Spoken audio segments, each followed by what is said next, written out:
नमस्कार मुईप्सित कुमार नायक पुणी थे आपण सहित आज स्थान उपस्थित अच्छी गोटे विशेष विषय आलोचना करने निमंते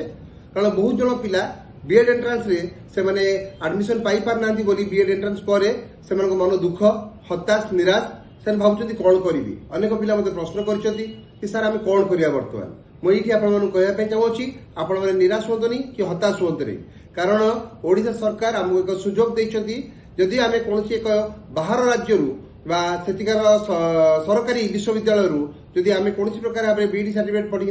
बीडी पढ़ी सर्टिफिकेट नहीं आसुचु एवं से बीडी सर्टिफिकेट टी आम उत्कल यूनिवर्सिटी कि ब्रह्मपुर यूनिवर्सिटी कि संबलपुर यूनिवर्सिटी सहित इक्विवेलेंसी अच्छी ताले आपण मैंने समस्ते ओडिशा रे शिक्षकता करें केवल एति मन रखु आपड़ जो स्थान को जातु जो राज्य को जातु जो भी एडमिशन करूँ प्रथम से यूनिवर्सिटी विषय से कॉलेज विषय एवं सेठिकार टोटाल एडमिशन प्रोसेस विषय जांच करेंगे जानवे तापर जाकि एडमिशन करेंगे। धन्यवाद।